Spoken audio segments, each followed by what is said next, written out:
증거하겠습니다. 한번 말씀의 제목을 따라서 해볼까요? 왜 나에게? 왜 나에게? 하나 더 드릴까요? 왜 하필이면 나에게? 이 이야기는요, 머피의 법칙을 사용한 그러한 단어입니다. 머피의 법칙 들어보셨죠? 어떤 일을 하는데 좋은 일이 일어날 가능성도 있고 좋지 않을 일이 일어날 가능성도 있는데, 이 머피의 법칙은 왠지 나에게 좋지 않은 일이 생겨날 것 같은 일들이 얘기한 겁니다. 이 이론은 에드워드 머피라는 미국 군인 대위가 1949년에 만들어낸 이론입니다. 머피의 법칙이란 일이 잘 풀려지지 않고 꼭 좋지 않은 쪽으로 일이 꼬여갈 때 그때 쓰인 말입니다. 부정적인 그런 각도죠. 예를 들어 늘 버스를 타고 가는데, 출근을 하는데 어느 날 버스를 타고 가다가 늦을 것 같아서 택시를 탔는데 택시가 빵꾸가 나는 거야. 더 늦었어. 이때 왜 이렇게 꼬이지? 그런 얘기를 우린 종종 하죠. 평소에는 시험 공부를 하지 않다가 이번만큼은 시험을 정말 잘 봐야 되겠다는 마음으로 며칠 밤을 새워서 공부를 했는데, 시험날 가보니까 전혀 공부하지 않은 곳에서 문제가 나왔을 때 그때 황당하죠. 이때 머피의 법칙을 얘기한답니다. 자, 인터넷에 보니까 이러한 머피의 법칙을 이렇게 설명한 것이 재미있는 글로 써져 있는 것을 소개합니다. 정류장의 법칙. 평소에는 자주 오던 버스도 내가 타려고 하면 버스가 안 와. 그죠? 가룡의 법칙. 도와줄 사람이 전혀 없는데, 아무도 없는데 손이 닿지 않는 등이 가려워. 이때 긁을 수가 없죠. 수입 지출의 법칙. 뜻밖의 수입이 생겨 기분이 좋았는데 갑자기 예상치 못한 그러한 일이 생겨서 지출해버리는 경우. 애프터 서비스의 법칙. 평상시 고장이 나서 사용할 수 없어 서비스를 신청했는데 서비스 하시는 분이 들어왔는데 그 기계가 작동이 되는 경우. 택시의 법칙. 급해서 택시를 타려고 기다리면 빈 택시는 건너편에서 왔다 갔다 하는 경우. 그죠? 그리고 정돈의 법칙. 찾는 물건은 항상 마지막에 찾는 그 장소에 있어. 맨 마지막에. 세일의 법칙. 세일을 한다기에 기다리는 세일을 한다기에 가보면 내가 필요한 물건은 세일 품목에서 제외. 이래서 이런 꼭 자기가 하는 일이 잘 안 될 경우, 꼬일 경우, 이를 머피의 법칙이라고 합니다. 여러분도 종종 이러한 일을 한 번, 두 번 겪어보신 적 있으시죠? 일이 안 풀린다고 생각하면 자꾸 일이 꼬이는 것 같아요. 머피의 법칙만 있는 건 아닙니다. 그 반대에 셀리의 법칙도 있습니다. 그 셀리의 법칙은 긍정적인 그러한 반대의 상황이죠. 나에게 꼭 유리한 일들이 벌어지고 나한테 꼭 맞는 일들만 벌어지고 나에게 정말 그 희망이 찾아오는 거예요. 여러분, 이 셀리의 법칙이 여러분들의 삶이 되기를 주님의 이름으로 축원합니다. 여러분에게는 머피의 법칙이 적용되는 것 같아요? 어때요? 셀리의 법칙이 적용되는 것 같아요. 어떤 겁니까? 여러분에게 늘 안 좋은 일만 일어난다고 생각합니까? 아니면 늘 좋은 쪽으로 풀려진다고 생각하십니까? 사실 머피의 법칙이나 셀리의 법칙은 심리적인 거예요. 심리적인 거예요. 상황은 똑같아요. 우리에게 늘 안 좋은 일만 일어나는 것이 아니라 내게는 좋은 일도 일어납니다. 그러나 모든 것을 긍정적으로 좋은 쪽으로 생각하면 그것이 오히려 잘 풀려지고 좋은 일이 더 일어날 수 있다는 이야기입니다. 생각을 바꿀 때 우리 그리스도인들은 긍정적인 시각으로 세상을 바라볼 줄 알아야 됩니다. 우리가 오늘 읽은 말씀은 다윗이 얘기죠. 다윗은요, 아들 압살롬의 반역을 통하여 지금 가장 인생의 힘든 시간을 지금 보내고 있는 겁니다. 누가요? 자기 아들이. 지금 다윗왕은 지금 평화로운 시대를 만들어가고 이제 안정됐다 싶은데 아들이 반란을 일으켜요. 쿠데타를 일으켜요. 이거 얼마나 힘들겠어요. 그 내용인즉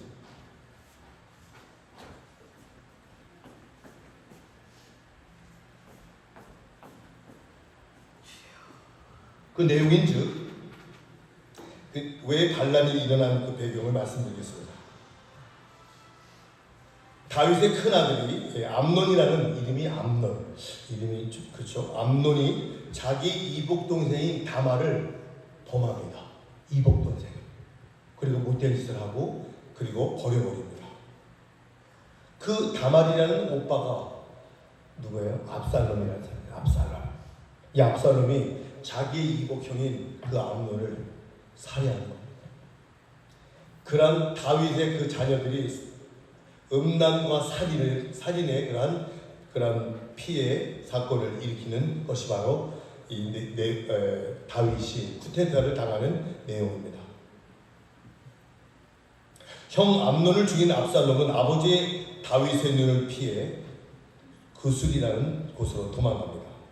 압살롬이 그 땅에서 머무는 동안 3년 동안 다윗은 자기 아들 압살롬을 그리워했어요. 압살롬은 사랑했거든요. 그렇지만 그 형을 죽였기 때문에 불러들일 수가 없는 거예요. 그러나 강국한 신하들의 강력한 요청으로 압살롬을 예루살렘으로 불러들였지만 다윗은 압살롬을 예루살렘에 불러놓고 또 2년 동안 얼굴도 못 봐. 부를 수가 없었어요. 압살롬의 얼굴을 보지 않았습니다. 그래서 압살롬은 오해를 하죠. 아버지가 날 미워하는구나. 아버지가 나를 버렸구나. 그 생각에 반란을 일으키기로 결정을 한 겁니다. 그래서 이 압살롬이 아버지는 지금 예루살렘 왕으로 있는데 이 압살롬은 30한 5km 정도 익산 정도 그쪽에다가 헤브론이라는 땅에 가서 백성들을 규합하고 왕이라고 자칭 이야기를 합니다. 근데 그 압살롬이라는 사람이 워낙 출중하고요. 이런 뭐랄까 리더십이 아주 좋아서요. 많은 백성들이 압살롬을 더 존경하고 더 따르는 거예요. 다윗보다 더 압살롬을 쫓는 거예요. 이 소식이 다윗에게 들려지자 다윗은 두려워지기 시작합니다. 그래서 이 압살롬이 쿠데타를 일으킬 거라는 이 이야기를 듣고 다윗은 피난을 가기로 결정하였습니다. 황급히 이 다윗이 도망을 하면서 압살롬의 반역을 피해 도망하면서 다윗의 처량한 신세를 이렇게 표현합니다. 다윗이 감람산길로 올라갈 때 머리를 가리우고 맨발로 울며 행하고 저와 함께 가는 백성들도 각각 그 머리를 가리우고 울며 올라갔다. 비참하죠. 이거를 멀리서 보면요, 다윗과 그의 부하들이 맨발로 머리를 흔들고 걸어가는 행렬을 보면 장례식과 같은 행렬을 받았을 겁니다. 어제만 해도요, 왕복을 입고요, 왕관을 썼던 이 다윗, 평화를 구하며 안정된 그 나라를 이끌어갔던 이 다윗이 하루아침에 이런 상황이 되어버린 겁니다. 여러분, 한번 생각해 보세요. 불과 어제까지만 해도 화려한 왕복을 입었던 다윗 왕 아니었습니까? 신하들에게 엄한 목소리로 명령을 내리는 다윗이었습니다. 그런데 아들에게 배신을 당하고 아들이 휘두르는 칼날을 피하는 도망가는 신세. 그런 상황을 머피의 법칙이다. 왜 하필이면 나에게 이런 일이? 하나님 왜 하필이면 나에게 이런 일이? 오늘 3장 1절 2절에 그런 얘기 아닙니까? 원망하듯 왜 하나님 나에게 이런 병을 주셨습니까? 왜 나에게 아들의 그 반란을 받아야만 합니까? 내가 왜 경제적으로 왜 이런 어려움을 겪어야 합니까? 왜 하필이면 내가 왜 암에 걸려야만 합니까? 왜 하필이면 나에게 이런 이야기. 하나님이여 나의 대적이 어찌 그리 많습니까? 왜 나에게? 일어나 나를 치는 자가 많습니다. 많은 사람이 있어 나를 가리켜 말하기를 저는 하나님께 도움을 받지 못한다. 조롱을 받는 조롱도. 사람들에게 조롱도 받아. 그 존경받던 다윗이.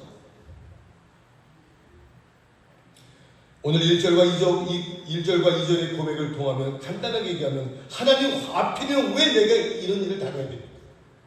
1절 2절은요 한마디로 하필이면 왜 내가 이런 일을 당해야 돼요. 그리고 이제 어느 정도 나라가 안정될 때였는데 반역으로 인하여 이런 고생을 하는 다윗, 그것도 자기 아들의 반역 때문에 도망자가 되어야 됩니다. 이것만큼 부끄러운 일이 어디 있어요? 정말 왜 하필 나에게 이런 일이 일어나냐? 하소연하고 싶었던 거죠, 다윗은요. 그리고 더군다나 다윗은 왕이 되고 싶어서 된 거 아니에요. 아무것도 몰랐을 때, 목동에 있을 때 선지자 사무엘을 통해서 기름 부어 넌 왕이 될 것이다. 그리고 왕이 된 거예요. 나를 왕으로 세워놓으셨다면 하나님이 내 왕위를 든든히 주셔야 되는 거 아니에요? 그런데 왜요? 하필이면 이 반란을 일으키는 자녀를 봐야 되고 비참하게 많은 사람들에게 조롱을 받아야 돼요. 제가 왜 그래야 됩니까? 이해가 되지 않습니다. 그러기에 왜 하필 나에게라고 하소연하는 것은 당연하죠. 우리도 때로 그렇지 않습니까? 하나님께서 나에게 이럴 수 없노라고 하소연하고 싶을 때 있죠? 있으시죠? 왜 하필 내게 이런 문제를 주셨어요? 왜 하필 나에게 이런 꼴을 당해야 할지 내가 이해가 안 돼요. 그래서 하나님께 원망하기도 하고 불평하기도 하죠. 감사해야 한다는 것을 알면서도 감사가 나오지 않는 것. 지금 작고하신 서강대학교 장영희 교수가 쓴 내 생에 단 한 번이라는 그 수필집이 있습니다. 거기에 이런 얘기가 나옵니다. 초등학교 2학년 조카가 함께 길을 걷다가 예쁜 펜도금, 아주 값비싼 펜도금 인형을 조카가 좋아하길래 그 인형을 사서 조카에게 줬습니다. 그때 이 조카 아이가 너무너무 좋아하면서 이렇게 얘기합니다. 말 문장이 맞습니까? 한번 들어보세요. 이모, 이걸 왜 하필이면 나에게 주셨어요? 이 말은요, 좀 이상하죠? 이모에게 다른 조카들도 많이 있는데 왜 나에게 이런 특별한 선물을 주셨냐는 그 말입니다. 너무 감사하다는 얘기입니다. 물론 어법상 맞지 않는 표현일 수 있습니다. 하필이면이라는 말은 좀 이럴 때 쓰면 어색하죠. 이 하필이면이라는 말은 부정적인 말을 할 때, 강조할 때 쓰는 표현이기도 합니다. 그러나 부정적인 의미를 강조할 때 이 말을 좋은 말로 갖다 붙인다면 새로운 느낌이 들지 않겠습니까? 갑절의 새로운 느낌. 우리 삶의 부정적이라고 생각되는 상황에 하필이면 라는 말을 쓰지 않고 긍정적인 좋은 말에 하필이면이라는 말을 쓰면 어떻게 달라질까요? 한번 볼까요? 먼저 부정적인 말. 왜 하필이면 내게 그런 문제가 일어난 거야? 그렇게 생각하면 그 문제 앞에 있는 내 삶이 어때요? 원망스러워져요. 부정적으로요. 왜 하필 나에게 이런 고통이 있는 거야? 다른 사람들 다 건강한데 원망스러워져요. 왜 하필이면 저런 자식이 있는 거야? 왜 하필이면 저런 부모님이 나에게 있는 거야? 이거는 하나님의 질서의 창조를 부정하는 거죠. 왜 하필 많고 많은 사람들 가운데 나에게 이런 지긋지긋한 가난을 준 거야? 원망스러워져. 왜 하필 나에게 이런 몸이 약한 거야? 몸이 아픈 거야? 부정적인 거죠. 이러한 생각에는요, 행복이 깃들지 못합니다. 자꾸만 왜 하필이면 내게 이런 생각 때문에 불행한 모습만 떠올리게 됩니다. 그런데 긍정적인 상황에 한번 말을 바꿔볼까요? 자, 왜 하필이면 하나님은 내게 그 크신 사랑을 내게 베풀어 주셨을까? 그 다음에 어떤 말이에요? 너무 감사하다. 그렇죠? 또 긍정적인 말. 왜 하필이면 수많은 사람 가운데 나에게 이렇게 축복을 나에게 주신 거야? 하필이면. 그 다음에 어떤 말일까요? 너무 감사합니다. 그렇죠? 왜 하필 나에게 이런 좋은 가족과 친구를 만나게 해주신 거야? 그럼 그 친구와 그 가족이 어때요? 더 귀하게 보이는 거죠. 왜 하필 나에게 이런 좋은 일들을 주셨지? 왜 내 사업을 주님이 인도하실지 하필이면? 이렇게 생각한다면 모든 축복이 특별한 사랑을 나는 받는 거라는 것을 확신하게 되는 겁니다. 여러분들이 이런 긍정적인 그러한 언어로 여러분의 생각을 바꾸시길 주님의 이름으로 축원합니다. 하필이라는 말은 긍정적인 상황에 갖다 붙이면 어색한 것처럼 보이죠? 어색하죠?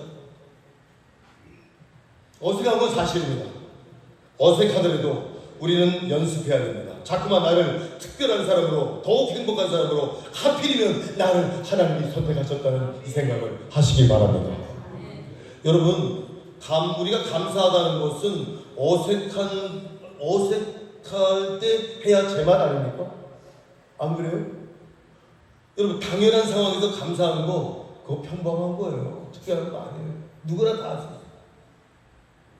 좋은 일이 있을 때 감사하는 거 그거 평범한 거예요. 누구나 다 할 수 있어요.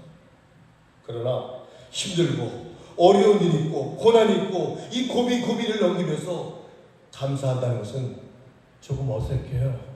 그러나 그 어색함 속에서 찾아오는 감사가 정말로 놀라운 멋진 감사가 될 줄 믿습니다. 오늘 말씀에 오늘 본문은요 1절 2절을 왜 하필이면 하나님 나에게 좀 아쉬운 마음으로 좀 부정적인 말로 그렇게 표현한 거 맞아요. 그런데 3절부터 8절까지 여러분이 제가 요약해서 말씀드릴게요. 3절부터 8절 말씀은요 하나님 왜 하필 나에게 방패가 되어주셨어요. 너무 고마워요. 하나님 하필 왜 나에게 내 머리를 들어주셨어요. 하나님 너무나 고마워요. 하나님 하필 왜 내 기도를 들어주셨어요. 너무 감사합니다. 왜 하나님 하필이면 이런 상황 속에서 나를 두렵게 하지 않게 하셨어요. 너무 감사합니다. 이렇게 얘기를 하는 거예요. 오늘 본문은 얘기합니다. 다윗은 3절부터 8절까지 얘기합니다. 특별히 6절에서 천만인이 나를 치료하려 하여도 나는 두려워하지 않는다. 하나님과 하필이면 왜 나를 두려워하지 않게 하셨어요. 너무나 감사합니다. 여전히 그는 압살롬의 반역 때문에 피신해야 하는 상황입니다. 상황은 그대로입니다. 그런데 왜 하필 내게 이런 일이 불평으로 끝나지 않고 왜 하필이면 내게 이런 일이 긍정적으로 생각을 바꾸기 시작합니다. 하나님께서 지금의 상황을 축복의 상황으로 바꿔 주실 때가 반드시 있을 것이라는 이 기자의 마음, 이 다윗의 마음. 그래서 8절에 놀라운 표현이 마지막 결론이 있습니다.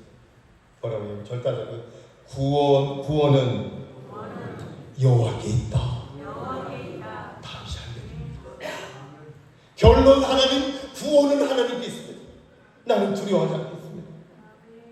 지금 이 압살롬이 나를 치고 부태타를 일으키고 나를 배신하여 나를 찾아오고 있지만 조금 두렵지만 이제 두렵지 않습니다.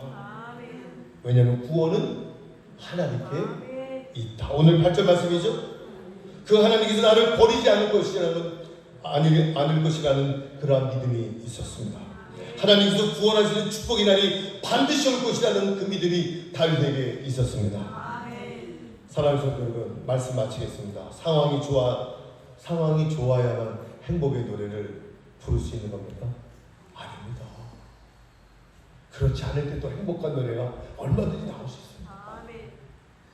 평안하고 부유해만이 즐거운 노래를 부를 수 있습니까? 아닙니다. 머피의 법칙으로 사느냐, 셀리의 법칙으로 사느냐, 그것은 우리의 선택입니다. 삶이 우리를 그렇게 만드는 것이 아닙니다. 왜 하필 나에게 이런 일이 하며 불평하면요, 그 삶대로 가는 거예요. 그런데 왜 하필 나에게 이런 축복을 하나님이 주신 거야? 이렇게 생각하면요, 그 축복이 그 사람을 바꿔놓는 거예요.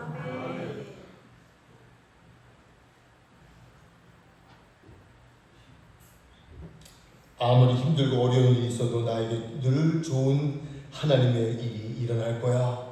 구원은 하나님께 있는 거야. 이 어려운 문제도 좋은 일로 바뀌어질 거야 라고 생각하는 셀리의 법칙으로 하나님의 뜻을 따라 변함없이 승리하며 살아가신 우리 비전교회 모든 성도님들 되시기를 간절히 주님의 이름으로 축원합니다. 기도하겠습니다.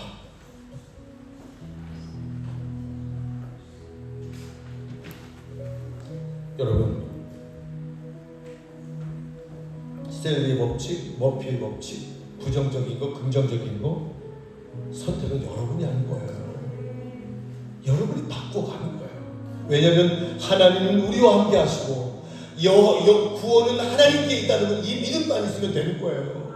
나에게 좋은 일이 있을 거야. 왜 하나님이 이렇게 놀랍게 이 축복을 나에게 하시는 거야? 정말 많은 목회자들이 있고 많은 지도자들이 있는데요, 부족한 보이지도 않던 저를 사용하셨어요. 되어지지 않았던 이 놀라운 일들이 하나하나 되어지는 걸 보면서 왜 하나님 지극히 작고 작은 미천한 저를 통해서 이런 일들이 이러한 축복을 주시는 거예요. 저는 그러한 어청도에서 그러한 기도를 했습니다. 거기에 많은 지도자들이 그곳에 가서 그 행사를 하려고 많은 노력을 했어요. 애를 썼어요. 시도했어요. 안 됐어요. 하나님 결국 우리 비전교회 여러분들의 기도를 통해서 태풍을 돌아가게 하고 이러한 아펜젤로 송기사님의 제막식을 은혜스럽게 이제 수많은 사람들이 그 정도를 찾게 될 것입니다. 그곳에서 은혜를 받게 될 것입니다. 대학원생들이 그곳에 가서 MT를 하게 될 것입니다. 이러한 놀라운 일들을 할 수 있도록 그 기반을, 그 첫 단추를 여는 것이 얼마나 어려웠는지 몰라요. 그러나 하나님은 하시잖아요. 하나님은 일을 행하시고 성취하시잖아요. 여러분의 삶도 그리 되길 바랍니다. 주여 한번 부르고 기도하겠습니다. 주여 하나님 은혜 감사합니다. 주께서 역사하시고 인도함 받는 저희들에게 주시는 간절히 빌고원하오니 세임받는 우리 비전교회 모든 성도들 되게 하여 주시옵소서. 하나님의 영광스러운 하나님의 그 놀라운 영광으로 말미암아 쓰임받게 하옵소서. 주의 축복으로 임하게 하여 주시옵소서.